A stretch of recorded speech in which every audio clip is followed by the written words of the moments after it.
वंदना भाई वंदना साहब, भैया सबको जी, सादर जय जिनेंद्र। वंदना भैया जी, सभी को पावां पंचना, सभी को सादर जय जिनेंद्र। रत्ना भैया जी, सबको जय जिनेंद्र, बड़ों को प्रणाम। सोनू दीदी जय जिनेंद्र। मधु दीदी जय जिनेंद्र। वंदना माता, सभी बड़ों को प्रणाम और सबको सादर जय जिनेंद्र। हीरा भाभी जय जिनेंद्र। जय जिनेंद्र। हीरा आंटी तो पढ़ती भी अच्छा है, गाती भी अच्छा है, हीरा दीदी स्वाध्याय भी अच्छा, हमारा स्वाध्याय भी बराबर, अच्छा करती है। तुम्हारे बराबर कब पहुंचेंगे अभी धीरे धीरे। हीरा दीदी पक्का संपन्न है। हाँ, ऐसा कुछ नहीं है। इतने भाव से गाती है।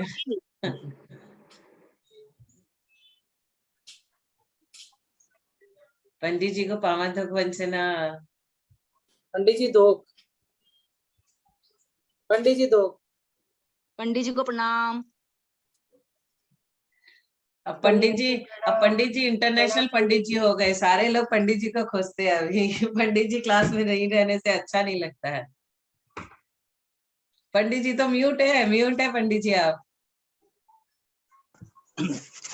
सादर जय जिनेंद्र, सादर जय जिनेंद्र, सादर जय जिनेंद्र। शुभ आशीर्वाद, शुभ आशीर्वाद, शुभ आशीर्वाद सभी भाई बहनों को जो मेरे से पूज्य हैं, बड़े हैं अनुभव में, उम्र में, उन सबको मैं विनम्रता से सादर प्रणाम निवेदन करता हूँ। सादर चरण स्पर्श मेरे बराबर के उन सबको सादर जय जिनेंद्र। और जो मेरे से छोटे हैं, यद्यपि कोई किसी से छोटा बड़ा है ही नहीं, क्योंकि सब अनादि से हैं और अनंत काल तक द्रव्य रहता है, अनादि अनंत है। लेकिन पर्यायापेक्षा तो सभी भाई बहनों को बहुत बहुत मंगल आशीर्वाद। और परम आदरणीय सोनू बहन जी, आपको विशेष विशेष मंगल आशीर्वाद। जय श्री ओम नमः सिद्धेभ्य, जय श्री ओम नमः सिद्धेभ्य, जय श्री ओम नमः सिद्धेभ्य।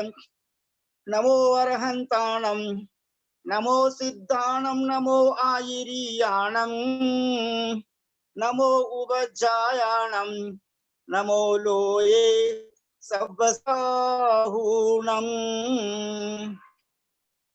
थे ज्ञान सागर गुरु मम प्राण प्यारे, थे पूज्य साधु गण से बुध मुख्य न्यारे।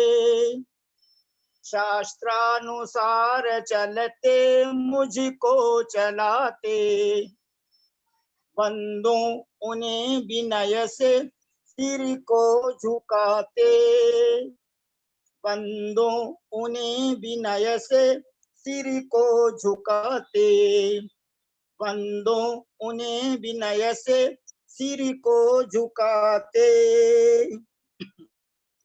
विशेष शुभ सूचना जो भी व्हाट्सएप में पढ़ने में आई है, परम पूज्य संत शिरोमणि गुरुदेव आचार्य श्री विद्यासागर महाराज के अनन्य शिष्य ब्रह्मचारी भैया जी संजीव जी जैन कटनी वाले, संजीव जी सैलू जी भैया जी कटनी वाले, उनकी पूज्य मातेश्वरी का अभी 7:30 बजे मॉर्निंग में बहुत अच्छा समाधि मरण हुआ है, उत्कृष्ट समाधि मरण हुआ है। आचार्य श्री की अनन्य शिष्य हैं वो भी तो, और अभी उनका पार्थिव शरीर रखा हुआ है। इसलिए जिनागम की आज्ञा मानते हुए आज गोमटसार कर्मकांड का और दूसरी कक्षा में जो परम आदरणीय ललिता बहन जी साहब चलाते हैं जूम लिंक, उसमें सत्संख्यादि अनुयोग द्वार भी अपने को नहीं पढ़ना चाहिए, क्योंकि सूक्ष्मम जिनोदितम तत्वम, सूक्ष्मम जिनोदितम तत्वम हेतुभिर्नैव हन्यते, आज्ञावश्यम तु तद्ग्राह्यम नान्यथा वादिनो जिनः। नेन्द्र देव ने ध्वनि 6 द्रव्य 7 9 पदार्थ पंच अस्तिकाय का, जैसा कि आदरणीय ब्रह्मचारी भैया जी केसी जैन साहब सीए ने अपने को बहुत अच्छा प्रयोगात्मक ध्यान का जो अभ्यास कराया, कल का दिन बहुत अच्छा निकला। और द्वितीय क्लास में आदरणीय कुसुम बहन जी छाबड़ा साहब ने जो आटे का मुर्गा यशोधर राजा की, अमृतमती रानी की, चंद्रमती माता की और वो अमृतमती का पुत्र यशोमती की जो सुंदर कथा सुनाई, यानी जीवों का स्नेह और वैर किस प्रकार परस्पर में जन्म जन्मांतर में चलता रहता है, ये आदरणीय ललिता बहन जी साहब की बड़ी कृपा है कि उन्होंने अष्टमी चौदस के दिन प्रथमान योग प्रारंभ करवाया। बहुत सुंदर बात है। जो भी हो रहा है वो बहुत अच्छा हो रहा है, क्योंकि हम सबका भवितव्य बहुत उज्जवल है, हमारा भविष्य उज्जवल है। इसलिए हम सब भिन्न भिन्न स्थानों में रहते हुए भी इस ग्रुप में जुड़े हैं। जैसे समूह शरण में 3 गति के जीव जाते हैं, देवगति, मनुष्य गति, तिर्यंच गति। और वहां पर जो है भव्य जीव वहां पर धर्म का श्रवण करते हैं। उसी प्रकार अभी हमको धर्म की वाणी आदरणीय भैया जी के द्वारा और आदरणीय ललिता बहन जी साहब के द्वारा सुनने को जो मिल रही है, और प्रथमान योग के कथानक, ये अपना तीव्र पुण्य का उदय है और इस बात का सूचक है कि अब हमारे अगले भाव ज्यादा नहीं बचे हैं, बहुत कम भावों के अंदर ही हम जो है परमात्मा पद को प्राप्त करेंगे। तो सूक्ष्मम जिनोदितम तत्वम, जिनेन्द्र देव ने दिव्य ध्वनि में जो तत्व के स्वरूप का प्रतिपादन किया है वह अत्यंत सूक्ष्म है। हेतु भी नहीं हन्यति, प्रत्यक्ष परोक्ष अनुमान किसी भी हेतु के द्वारा उसका खंडन नहीं किया जाता, किया नहीं जा सकता। आज्ञा अवश्यम तो तद्ग्राह्यम, इसलिए ये जिनेन्द्र देव की आज्ञा है, ऐसा मान करके हमको ग्रहण कर लेना चाहिए। तो शंका की कि जिनेन्द्र भगवान की आज्ञा को क्यों माने, तो उत्तर दिया गया, नान्यथा वादिनो जिनः, जिनके दर्शन मोहनीय, चारित्र मोहनीय कर्म का क्षय हो जाने के कारण ज्ञानावर्णीय, दर्शनावर्णीय और अंतराय कर्म का क्षय हो गया, इसलिए ये वीतरागी और सर्वज्ञ हैं और हितोपदेशी हैं, इसलिए उनके वचन अन्यथा नहीं होते। ये श्लोक भी यशस तिलक चंपू का है। यशस तिलक चंपू का स्मरण कल परम आदरणीय कुसुम बहन जी छाबड़ा साहब ने करवाया था। दूसरा एक श्लोक और है कि सर्व एव ही जैनानाम प्रमाणम लौकिकी विधि, यत्र न सम्यक्त्व हानिर न च व्रत दूषणम। हम समाज में रहते हैं, जैन अजैन सब मिलके रहते हैं, तो वहां लिखा है कि जैनों की वो सारी क्रिया प्रामाणिक है। सर्व एव ही जैनानाम प्रामाणिकम लौकिकी विधि, यत्र न सम्यक्त्व हानिर, जिन क्रियाओं के करने से सम्यक्त्व की हानि नहीं हो, और न चारित्र दूषणम, और हम जो पाक्षिक श्रावक हैं, नैष्ठिक श्रावक हैं, साधक श्रावक हैं, 3 प्रकार के श्रावक हैं, उनके चारित्र में दूषण नहीं लगना चाहिए। पाक्षिक श्रावक चतुर्थ गुण सानवर्ती अव्रत सम्यक दृष्टि, और पंचम गुण सानवर्ती वो जो है नैष्ठिक श्रावक कहलाते हैं, और संलेखना की तैयारी करने वाले वो साधक श्रावक कहलाते हैं। इस प्रकार ये दोनों श्लोक सर सेठ भागसन जी सोनी अजमेर की नसिया में लिखे हुए हैं स्वर्ण अक्षरों में। बहुत अच्छी बात है कि आप कलकत्ता बेलगछिया पार्श्वनाथ मंदिर में दर्शन करने जाते हो, वहां ऊपर बहुत वर्षों पहले छत के ऊपर दीवारों पर लिखे हुए हैं ततो तितातु तेतीत, यानी स्तुति विद्या श्लोक के बहुत सारे श्लोक लिखे हुए हैं और उनका अर्थ भी लिखा हुआ है। इसलिए अब आज का कार्यक्रम कैसा रहेगा ये हमारे परम आदरणीय ब्रह्मचारी भैया जी साहब के ऊपर ही डिपेंड करेगा। हम सब तो उन्हीं के आज्ञाकारी शिष्य हैं, जैसा वो कहेंगे वैसा ही हम लोग करेंगे। दूसरी शुभ सूचना यह है कि पंच परावर्तन ग्रंथ का प्रकाशन अतिशीघ्र होने वाला है। मेरे प्रिय बंधु, मेरे को जो बहुत अच्छे लगते हैं, बहुत I love him very much, आदरणीय अशोक भैया जी बज, बेंगलोर निवासी, बहुत परिश्रम करके बहुत अच्छा रूप दे रहे हैं। उसमें 2-4-5 दिन लग सकता है। मैं समझता हूँ कि 30 जून को परम पूज्य आचार्य गुरुदेव विद्यासागर महाराज का तारीख के अनुसार दीक्षा दिवस आ रहा है, मुनि दीक्षा दिवस। तब तक हो जाए या जब तक भी होना है, अब वो तो केवली गम्य विषय में, इसके बारे में कंफर्म डेफिनेट नहीं कह सकता। और तीसरी बात यह है कि परम आदरणीय ललिता बहन जी साहब ने जो सत्संख्यादि विषय अपने को पढ़ाना प्रारंभ किया है, तो उसमें 2 प्ररूपणाएं पूरी हो गई है, सत प्ररूपणा, संख्या प्ररूपणा। उन सबका हम बार बार अध्ययन करें ताकि हमारे माथे में वो सारी बातें घुस जाए और हमारे हृदय में आ जाए कि देखो किस प्रकार तो वनस्पति कायक, सूक्ष्म बादर, पर्याप्तक अपर्याप्तक, और प्रतिष्ठित अप्रतिष्ठित, और जो है पृथ्वी जीव, पृथ्वी कायक, इस प्रकार 4 भेद जो 5 में हैं। हम सबका अधिक समय एक केंद्रीय अवस्था में बीता है, इसलिए किसी बात का अभिमान नहीं करना चाहिए कि मैं मनुष्य हूँ, ये हूँ, वो हूँ। ठीक है, क्योंकि जो अभिमान होता है वो पर्याय बुद्धि को लेकर होता है, और जिनको आत्म बुद्धि रहती है उनके मन में तो अभिमान की कोई बात ही नहीं है। ये प्रत्यक्ष उदाहरण मैंने परम पूज्य आचार्य ज्ञान सागर महाराज और परम पूज्य आचार्य विद्यासागर महाराज का देखा है कि उन्होंने अपने शिष्य को आचार्य पद देकर जिस ढंग से वो उनको नमोस्तु निवेदन करते थे, चरण स्पर्श करके फिर वो हाथ अपने मस्तक पर लगाते थे गुरुदेव ज्ञान सागर महाराज जी, और जब चौदश के दिन पाक्षिक प्रतिक्रमण करके प्रायश्चित लेते थे तो जो विधि अपनाते थे तो वो वास्तव में आत्मबुद्धि होने के बाद सारी बातें बाहर की हट जाती है। मैं 2-4 मिनट और ले रहा हूँ अभी।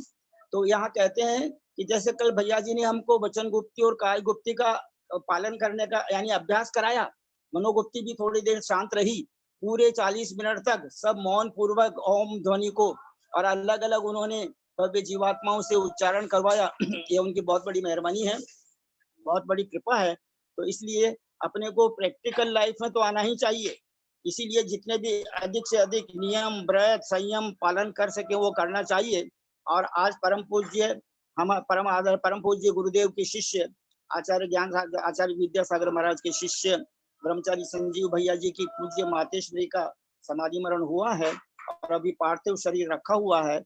इसलिए जिनागम की आज्ञा मानते हुए अपने को आज कोमरसार कर्मकांड जी और क्षेत्र प्ररोपणा अथवा जो प्रस्तावना हम पढ़ने वाले हैं वो आज नहीं पढ़ पाएंगे, ऐसा ही होना है। तो अब हम सभी बहन हाथ जोड़कर विनय पूर्वक सिर झुकाते हुए और परम आदरणीय भैया जी के गुणों में अनुरक्त होते हुए उन्हें सादर चरण स्पर्श, सादर प्रणाम, सादर पावा ढोक, सादर वंदना निवेदन करके उनसे विनम्र प्रार्थना करते हैं कि आप हमें जिस विधि से भी धर्म ध्यान कराना चाहें, हमारा अर्थ ध्यान रौद्र ध्यान छूट जाए और आज्ञा विचय, अपाय विचय, विपाक विचय, संस्थान विचय जो 4 प्रकार के धर्म ध्यान बताए हैं वो हमें प्राप्त हो जाएं, ताकि भविष्य में हम अतिशीघ्र शुक्ल ध्यान को प्राप्त कर सकें। परम आदरणीय ब्रह्मचारी भैया जी केसी जैन साहब सीए कोलकाता निवासी, आपसे विनम्र प्रार्थना मंगलाचरण प्रारंभ करने की कृपा करें, हम सबको मंगल आशीर्वाद प्रदान करने की कृपा करें। परम आदरणीय पंडित जी क्वेश्चन पूछ सकते हैं क्या आज? हाँ, पहले भैया जी का अपन उद्बोधन सुन लेते हैं, उनके बाद में। ठीक है। और वो भी सिद्धांत ग्रंथों के प्रश्न आज नहीं पूछना, कल पूछना।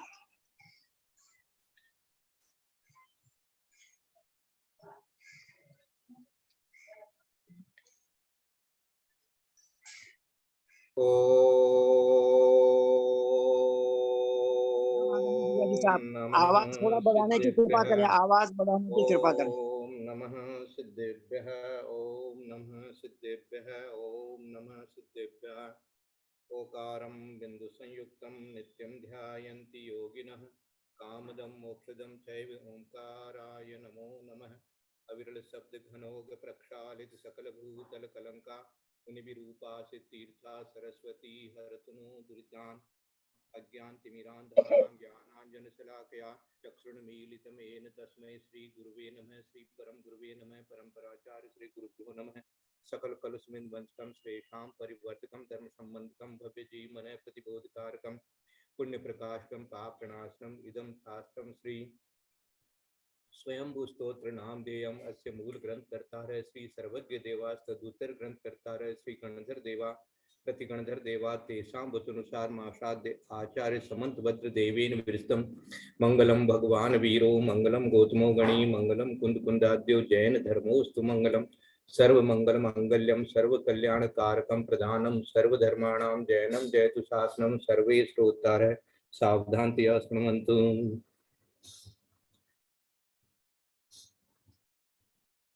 पौर्वाणिक स्वाध्याय प्रतिष्ठायां पूर्वाचार्यानुक्रमेण सकल कर्म शार्थम भावपूजा वंदनाश्च स्मृतम श्री श्रुत भक्ति कायोत्सर्गम करोमि हम।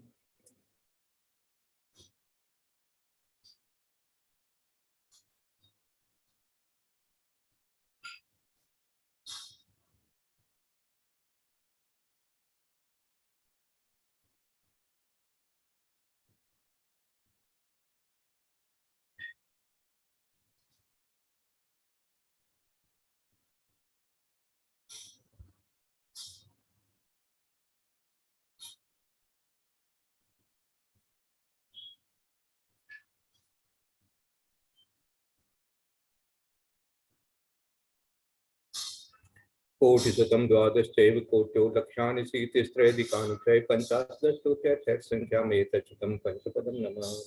अर्हंत भासी अथम गण हर देवेहिं गंतियम समम प्रणमामि भक्ति जुक्तो सुदनान भुवैं शीर्षा इच्छा मंते सुद भक्ति कौशको को तसालोचिम अंगवंग परिणय पौडय परियमी सुद परिमाणि ओप सुवकय चूलिया देव सुतथय श्री धर्म सहायम प्रयाण कालम अच्छमी पूज्यमी बंदामी नमस्कामी दुखको कमको बोइलाओ सुगई गमनम समामरणम जनगुण संपत्ति हो मध्यम तत्पूर्वानिक स्वाध्याय प्रतिष्ठायां पूर्वाचार्यानुक्रमेण सकल कर्म चार्टम वा पूजा वंदनास्ते समेतम श्री आचार्य भक्ति का उत्सर्गम करोगे।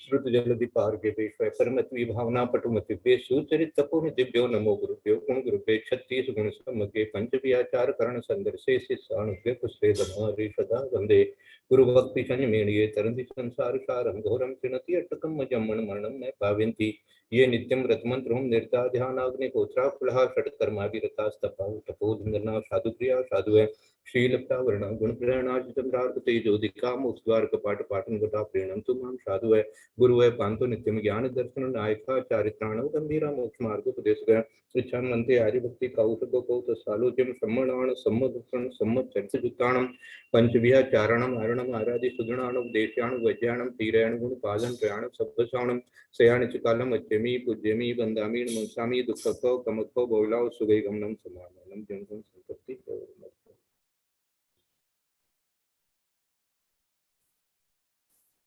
कीर्त्या भुवि भासितया वीरत्वं गुणसमुच्छया भासितया भासोडुसवासितया सोम इव व्योम्नि कुंद शोभासितया।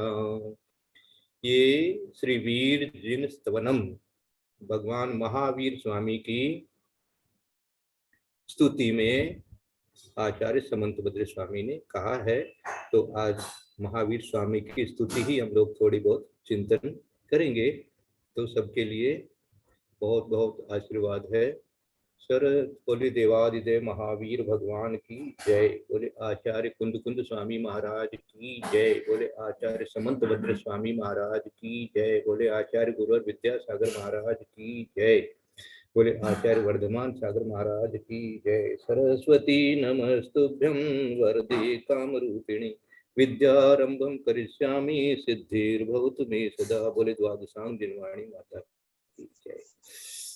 भैया जी हम सभी की तरफ से आपके पवित्र चरणार बिंदु में सादर वंदना सादर वंदना सादर वंदना मंगल आशीर्वाद की बरसात करवा की कृपा करो आप। वंदना भैया जी, वंदना भैया जी, वंदना वंदना भाई साहब, वंदना भाई साहब, वंदना वंदना भैया जी, प्रणाम पंडित जी, वंदना गुरुजी, वंदना भैया जी, वंदना भैया जी, वंदना। सबके लिए बहुत बहुत मंगल आशीर्वाद है। पापम क्षयतु दर्शन विशुद्धिर्भवतु धर्म वृद्धिर्भवतु शायक सम्यत्व भवतु आनंद भवतु। कीर्त्या भुवि भासितया वीरत्वं गुण समुच्छया भासितया भासोड सभासितया सोम इव व्योम्नि कुंद शोभासितया। लोक में सुंदरता की जब कोई बात आती है तो चंद्रमा का ही उदाहरण दिया जाता है, चंद्रमुखी, इस प्रकार से। और ये कभी चिंतन करें अपन कि ऐसा क्या है, चंद्रमा में ऐसा क्या है। तो देखो रात का अंधियारा हो है, अभी हम लोग शहरों में रहते हैं तो कभी चंद्रमा देखने का कोई मौका ही नहीं मिलता है, लेकिन जब गांव में रहते हैं खुले आसमान को देखने का जिनको मौका मिलता है हाँ म्यूट कर लीजिए, म्यूट कर लीजिए, अच्छा है। तो अब देखो पूरा आकाश, चारों तरफ अंधेरा। अब एक चंद्रमा को जब देखते हैं तो कैसा एक अद्भुत लगता है। मान लीजिए पूर्णमासी का चंद्रमा है, उस समय कितनी ठंडी ठंडी चांदनी रहती है और चारों ओर एक ऐसा प्रकाश रहता है जिसमें कोई सूर्य जैसा ताप भी नहीं है और एकदम अंधेरा भी नहीं है। तो ये चंद्रमा की उपमा जो है ये जगह जगह दी जाती है। यहाँ भी महावीर भगवान के लिए भी यहाँ चंद्रमा की उपमा दी गई है और मुनि सुब्रतनाथ भगवान की स्तुति में भी है, चंद्रप्रभु भगवान की स्तुति में भी है और अनेक जगह पर यह है जो है उपमा अपने को मिलेगी। और कहीं भक्तावत स्तोत्र में भी कहा जाता है, भाई आप ऐसे चंद्रमा हैं जिसमें न दाग है न राहु आपको गसता है, इत्यादि अनेक प्रकार से स्तुति की जाती है, तो चंद्रमा का नाम आ ही जाता है। यहाँ भी यह जो पहला श्लोक बनाया गया है, कीर्त्या भुवि भासितया वीर त्वं गुण समुच्छया भासितया भासोड सवासितिया सोम इव व्योमनि कुंद शोभा सितिया। कहते हैं हे वीर, वीर महावीर भगवान वर्धमान जिनेन्द्र, त्वं गुण समुच्छया, आपके जो गुण उत्पन्न हुए हैं, गुण समुच्छया मानी सब तरह के गुण आप में उत्पन्न हैं, चाहे वो शरीर संबंधी गुण कहें चाहे से आत्मा संबंधी गुण कहें। शरीर संबंधी गुण तो आपका रूप अनुपम है और आत्मा संबंधी तो आप में अनंत चतुष्टय आ गया है। तो ऐसे गुण आप में उत्पन्न हुए हैं, ऐसे जिनमें गुण उत्पन्न हुए हैं गुण समुच्छया भासितया, ऐसे शोभायमान हो रहे हैं। कैसे हैं आपकी, कैसे ख्याति, कीर्त्या, कीर्त्या मानी ख्याति, कीर्ति, आपकी कीर्ति ऐसे इस पृथ्वी पर इस तरह से उदय हुई है, ऐसे शोभायमान हुई है। ऐसा जो पहली लाइन बनी है उसका ये अर्थ है, कीर्त्या भुवि, भुवि मानी पृथ्वी, भुवि भासितया वीर त्वं गुण समुच्छया भासितया भासोड सभासितिया सोम इव व्योमनि कुंद शोभासितिया। सोम मानी चंद्रमा, इव मानी समान, चंद्रमा के समान, और जो कुंद पुष्प है उस कुंद पुष्प की सफेदी के समान। माने देखो चंद्रमा को सफेदी इसलिए कह देते हैं कि जो चांदनी होती है ना उसमें कहां से अद्भुत एक सफेदी जैसी हो जाती है, क्योंकि न तो अंधकार रह पाता है पूरा और न ही कोई ताप हो पाता है, तो उसके कारण से वो ऐसी चांदनी बिखर जाती है कि वो एकदम जैसे कोई स्वच्छ हो गया है, सफेद हो गया है। तो ऐसी उपमा दी जाती है और ये कुंद पुष्प की उपमा दी जाती है। ये दो प्रकार की उपमा दे करके और भगवान महावीर स्वामी की यहाँ पहले श्लोक में स्तुति की गई है आचार्य गुरुदेव समंत भद्र स्वामी के द्वारा। भासोडु सभासितिया, उडू, उडू, उडू एक शब्द है, किसी को याद रह जाए तो याद रखने की कोशिश करें। उडू, उडू मानी होते हैं नक्षत्र, उडू छोटा उ डू, उडू मानी नक्षत्र होते हैं। तो आप कैसे शोभायमान हो रहे हैं, चारों ओर छोटे छोटे टिमटिमाते तारे, वो नक्षत्र हैं। हो सकता है उनका आकार वगैरह बहुत बड़ा हो, अपन नहीं जानते हैं, लेकिन अपने लिए तो वो बड़े बड़े नक्षत्र जैसे हैं। लेकिन आप जो है वो चंद्रमा हैं, माने चारों ओर संसार में अनेक जीव हैं, अनेक मनुष्य हैं, अनेक गुण वाले लोग भी हैं, परंतु चंद्रमा का जैसे कोई मुकाबला नहीं होता आकाश में। कहाँ तो चंद्रमा का आकार, चंद्रमा की चांदनी, चंद्रमा का प्रकाश, चंद्रमा की शीतलता, और कहाँ वो टिमटिमाते तारे, नक्षत्र। तो इसी प्रकार से आप जो है वो इस पृथ्वी के ऊपर में जैसे कोई टिमटिमाते तारों के बीच में एक चंद्रमा के समान उदय हुए हैं, आपके गुणों के ऐसे आप में गुणों से शोभायमान हुए हैं, ऐसी उपमा देकर के सबसे पहले भगवान महावीर स्वामी की पहले श्लोक में ही स्तुति की गई है। ज्यादातर हम लोग स्तुति कर ही नहीं पाते। ये समंतभद्र स्वामी द्वारा रचित महावीर स्वामी की जो 8 श्लोकों के अंदर में जो स्तुति की गई है वो करते ही नहीं है हम लोग, जबकि महावीर स्वामी का दर्शन तो बराबर करते हैं। पर देखो आचार्य श्री हो चाहे और मुनिराज हो, जब देखेंगे आप महावीर स्वामी की प्रतिमा को देखते ही वो देखते रहते हैं, कुछ कुछ बोलते रहते हैं। तो क्या बोलते हैं? तो ये स्तुति बोलते हैं। कीर्त्या विभासितया वीर गुण समुच्चया भासितया वासोड़ सभासितया सोम इव व्योमनी कुंद शोभासितया। व्योमनी में नहीं व्याप्त, व्याप्त है। भासोड़ सभासितया मानी जैसे कोई नक्षत्रों की सभा में चंद्रमा शोभायमान होता है, ऐसे ही आप भी सब मनुष्यों की सभा में, सब जीवों की सभा में शोभायमान हो रहे हैं। तब गुण गण की फैल रही है विमल कीर्ति वह त्रिभुवन में, तभी हो रहे शोभित ऐसे वीर देव बुध जन जन में। कुंद पुष्प की शुक्ल कांति सम कांति धाम शशि हो भाता, घिरा हुआ हो जिससे उड़दल गीत गगन में हो गाता। हाँ, एक बार फिर से बोलो इसको तो थोड़ा सा अर्थ खोजने की कोशिश करिएगा। हिंदी है। तब गुण गण की फैल रही है विमल कीर्ति वह त्रिभुवन में, तभी हो रहे शोभित ऐसे वीर देव बुध जन जन में।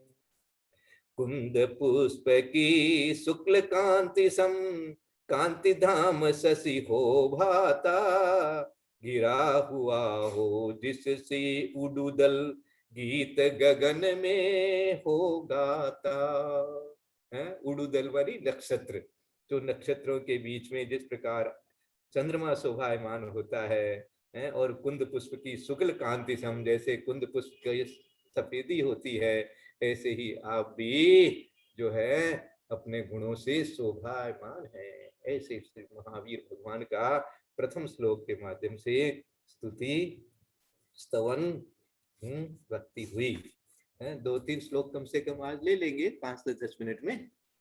दूसरा कहते हैं, तव जिन शासन विभवो जयति कलावपि गुणानुशासन विभवः, दोषक शासन विभवः स्तुवन्ति चैनम प्रभाकृशासन विभवः। तव जिन शासन विभवो जयति कलावपि गुणानुशासन विभवः, दोषक शासन विभवः स्तुवन्ति चैनम प्रभाकृशासन विभवः। हे वीर जिनेन्द्र, भव्य जीवों के भव को नष्ट करने वाला आपके शासन विभवः प्रवचन का यथावस्थित समस्त पदार्थों के प्रतिपादन रूप सामर्थ्य कलावपि कलिकाल में भी, कलावपि मानी कलिकाल में भी जयवंत है, सर्वोत्कृष्ट रूप से वर्तमान है। चैनम और प्रभाकृशासन विभव है, प्रभा ज्ञानादि तेज से आसन विभुओं लोक के तथा कथित हरिहरादि स्वामियों को कृष्ण महत्वहीन करने वाले दोषक शासन विभव है, दोष रूप चाबुकों के निराकरण करने में समर्थ गणधर आदि देव एनम आपके इस शासन विभव की प्रवचन सामर्थ्य की स्तुति करते हैं। समझ में नहीं आया? आपके शासन का विभव पूर्व काल में तो जयवंत था ही, पूर्व काल में तो जयवंत था ही, चतुर्थ काल में तो जयवंत था ही, किंतु इस कलिकाल में भी जबकि वक्र परिणामी जीवों की ही बहुलता है, जयवंत हो रहा है। और जयवंत होने का कारण यह है कि वह भव्य जीवों के भव भ्रमण को नष्ट करने वाला है। इतना ही नहीं, आपके इस शासन की वे गणधरा देव स्तुति भी करते हैं, निरंतर प्रशंसा करते हुए तृप्त नहीं होते, जो कि अज्ञान अथवा राग आदि दोष रूपी चाबुकों का निराकरण। चाबुक शब्द दिया है यहाँ पर, क्यों दिया है अभी बताएंगे। दोषक शासन विभव है, दोषक दोष रूप चाबुकों का ऐसा नाम दिया है। निराकरण करने में समर्थ हैं और अपनी प्रभा से जिन्होंने लोक विभुमो हरिहरादि को कृष्ण महत्वहीन कर दिया है। अभी भी महावीर भगवान वैसा का वैसा ही कल्याण करने में समर्थ हैं जैसा चतुर्थ काल में। इसलिए जब जिन तीर्थंकर का शासन काल चलता है तो उनकी वाणी जो है घर घर में रहती है और उससे भव्य जीवों का कल्याण होता है, ऐसा विधान है। तो ये भगवान महावीर की वाणी आज भी, जैसे कहा गया है, श्लोक तो मुझे याद नहीं रहता है, कि आज भी यह जीव यहां से लोकांतिक आदि देव होकर के और उसके अगले भव में ही मोक्ष प्राप्त कर सकता है। तो ये आज भी इस काल में भी, हे भगवान महावीर स्वामी सिर्फ 2500 वर्ष तो हुए हैं, कुछ भी तो नहीं, आप तो ऐसे कैसे है हमारे सामने, अभी ऐसा लग रहा है। भगवान महावीर स्वामी साक्षात भी बैठे हो समोसरण में, तो हम तो आंख बंद करके उनकी स्तुति कर रहे थे, ध्यान लगा रहे थे उनका, तो आंख बंद करके तो हम अभी भी लगा रहे हैं। तो हमको तो ऐसे समोसरण में साक्षात महावीर भगवान पावापुर जी में बैठे हुए दिख रहे हैं, ऐसे के ऐसे समोसरण। तो ऐसे महावीर भगवान जो हैं, हे जिनेन्द्र तब जिन शासन विभवो, हैं कैसे भव्य जीवों के भव को नष्ट करने वाला, ऐसा अर्थ दिया है। गुणानुशासन विभव, गुणानुशासन विभव का अर्थ दिया है भव्य जीवों के भव को नष्ट करने वाला।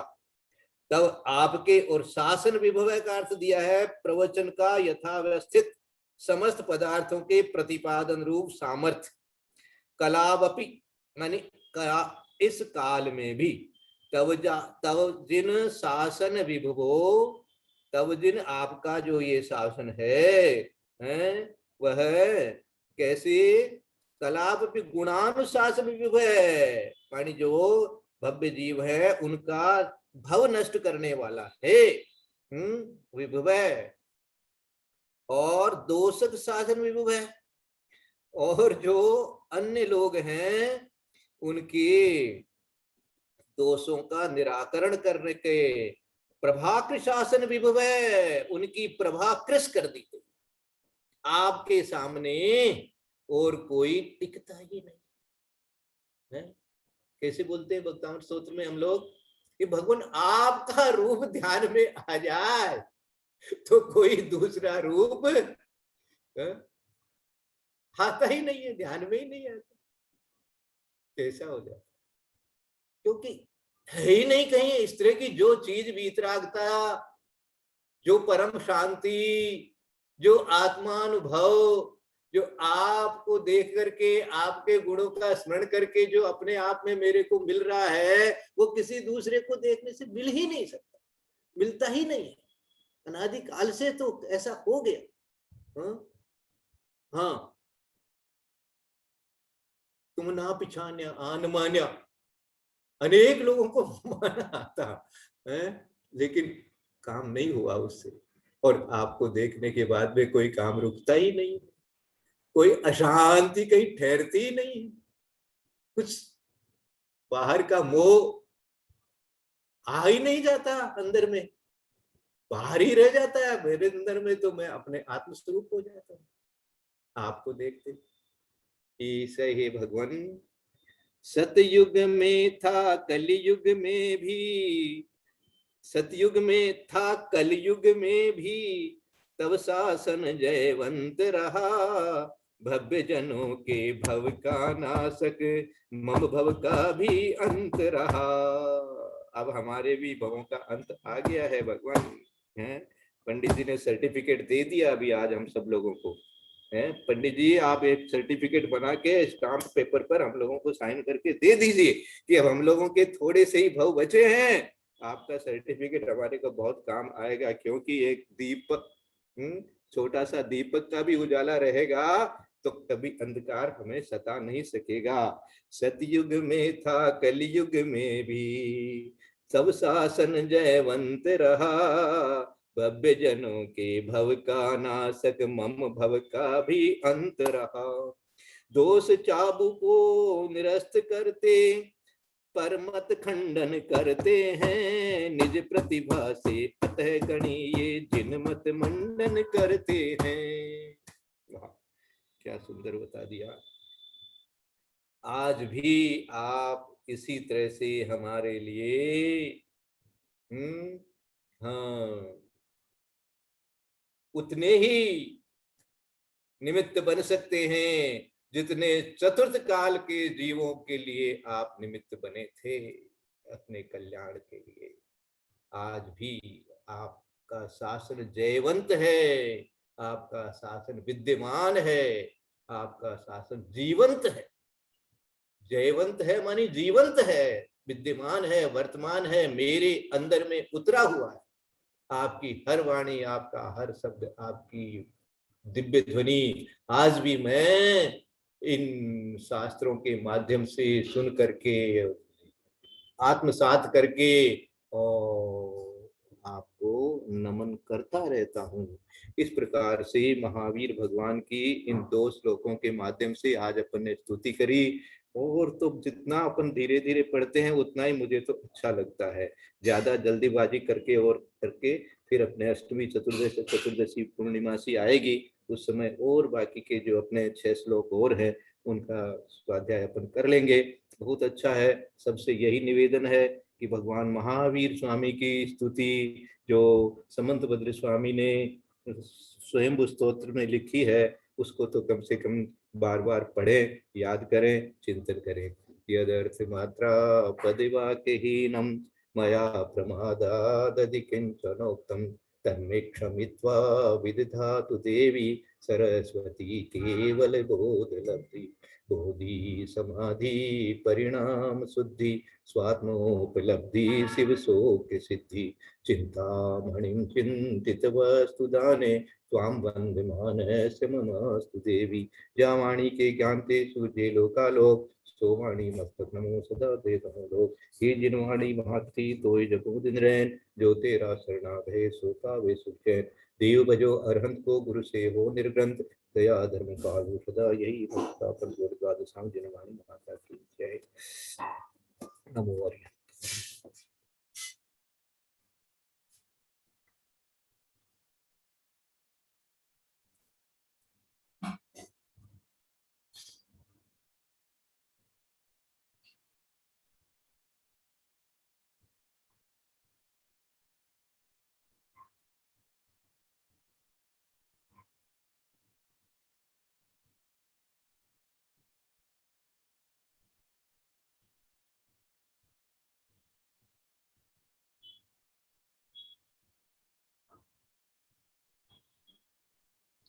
भाई साहब को वंदना, पंडित जी को प्रणाम, ललिता भाभी को दो, सबको सादर जय जय। सबको वंदना, सभी बड़ों को प्रणाम।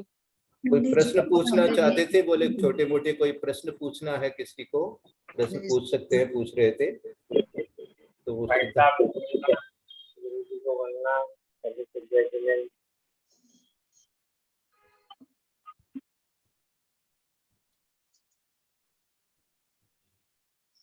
एक प्रश्न ये है भैया जी कि चक्रवर्ती 6 खंड का राजा होता है, लेकिन वो सबको बहुत हिंसा करके राजा बनता है, और फिर वो अगर दीक्षा लेके उसी भाव से मोक्ष चला जाता है तो उसके वो सारे जितने भी हिंसा उसने किए थे वो सारे उसी भाव में धुल जाते हैं।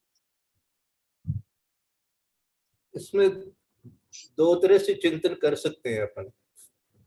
एक तो यह है कि उनको ज्यादा हिंसा नहीं करनी पड़ती, उनका प्रताप ही ऐसा होता है कि वो जहां जाते हैं वहां पर जो भी वहां के राजा इत्यादि होते हैं वो अपने आप ही सरेंडर कर देते हैं और उनको नमस्कार कर लेते हैं और उनका जो है वो स्वीकार कर लेते हैं आधिपत्य। तो एक चिंतन तो ये भी हो सकता है। दूसरी बात ये भी हो सकती है कि चक्रवर्ती तो चक्रवर्ती है, अब वो नरक भी जाते हैं। ऐसा नहीं है कि चक्रवर्ती खाली मुख से ही जाएंगे, तो अब वो तो उनके अपने उसके बाद में कितनी वो तपस्या करते हैं, कैसा उनका पूर्व भव रहा है, उस पर बहुत कुछ निर्भर करता है।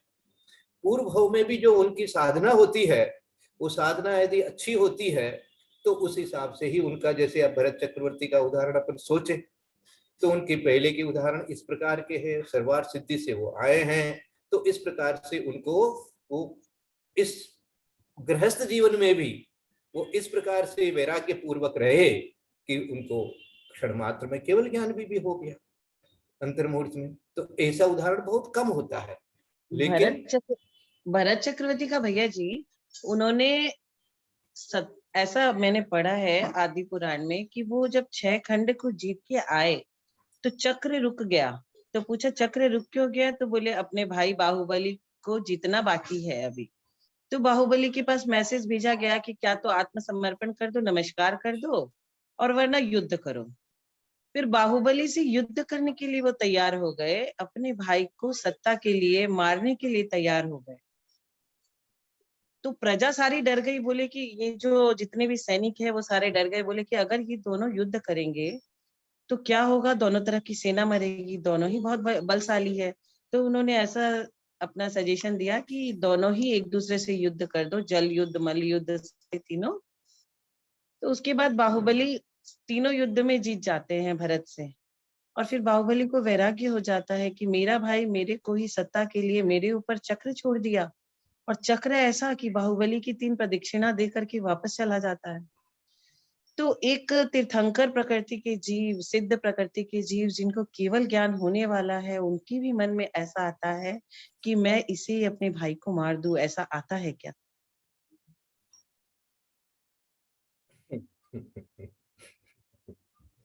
ये इसको भी पॉजिटिव सोचो कि उन्होंने भी कितने जीवों को अभयदान दिया। यदि वो जिद करते कि नहीं नहीं हम सेना के साथ ही लड़ेंगे है, तो कितने जीवों का घात हो सकता था। तो उतने जीवों को उन्होंने अभयदान दिया। उनको भी ये विचार आया कि हाँ वास्तव में मुझे और किसी को नहीं लड़ने देना चाहिए, मैं ही देख लूंगा, कोई बात नहीं है, भाई भाई हैं, लड़ते आए हैं, ये तो होता ही है, कोई बात ही नहीं है, भाई भाई तो लड़ते ही हैं, ये तो अपने आज भी देख रहे हैं, ये तो हो रहा है, तो लड़ दिए।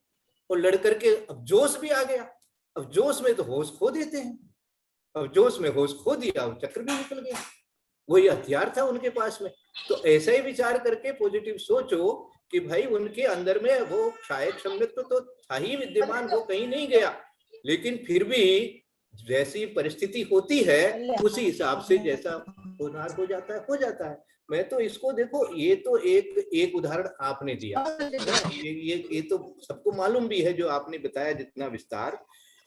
एक ऐसा भी मेरे मन में कभी कभी आता है कि जो सर्वार्थ सिद्धि में रहे हैं 33 सागर तक और शायद सम्यक दृष्टि है और आत्मा का ही वहां पर बराबर चिंतन मनन और स्वाध्याय करते हैं, वो भी यहाँ मनुष्य बन जाते हैं आदिनाथ स्वामी भी, तो राजपाट में सब कुछ भूल जाते हैं।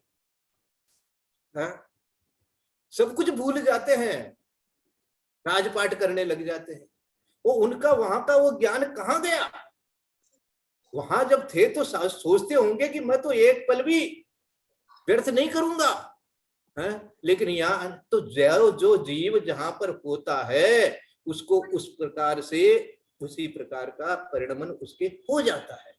तो इसी तरह से भैया बताया गया है कि अपने को भी अपना जो परिवेश है उसको भी बदल लेने में फायदा है, नहीं तो चारों तरफ जो है, अब जैसे आदिनाथ भगवान जैसे चारों तरफ राजपाट के अंदर में लिप्त हो गए हैं, तो सोदर इंद्र को चिंता हो गई कि ये क्या हो रहा है भाई, है हमने तो इनका गर्भ कल्याण किया, जन्म कल्याण किया, और यहाँ तप कल्याण का तो मौका ही नहीं मिल रहा है, क्या करें।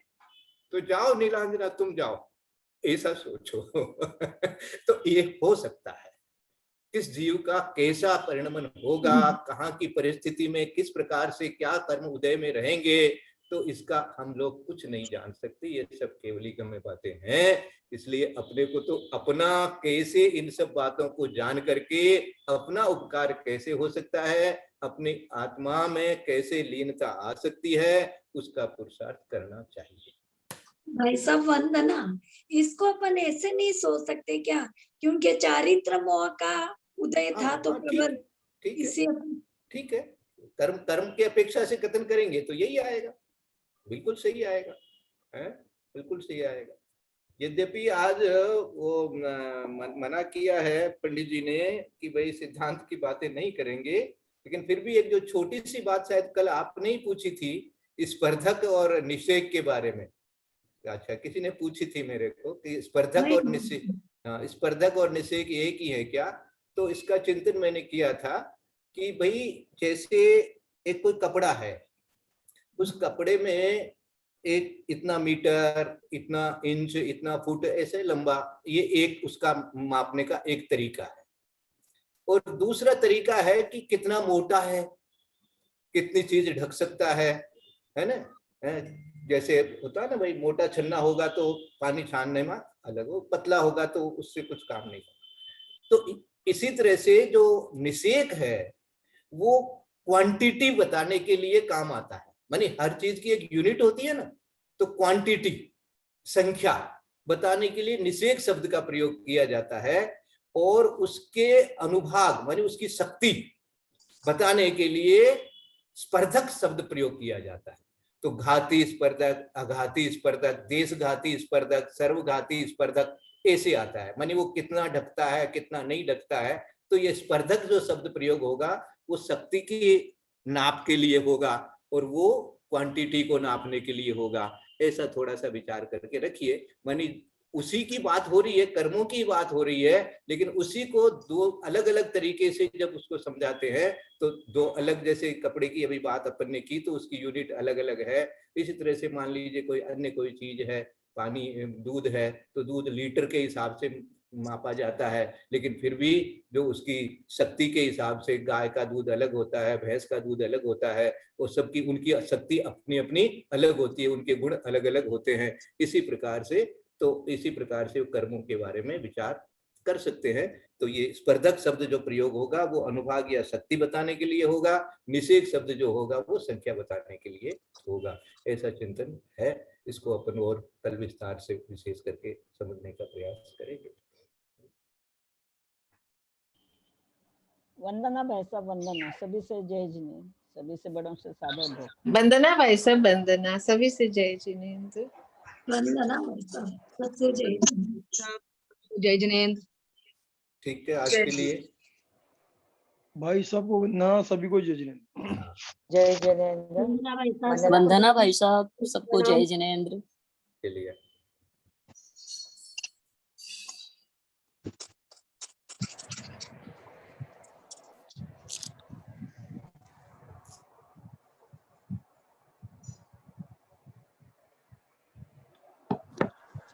जो कुछ भी चिंतन करते समय,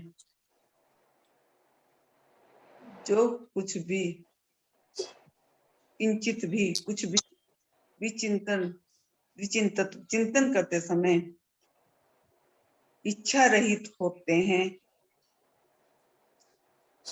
तब साधु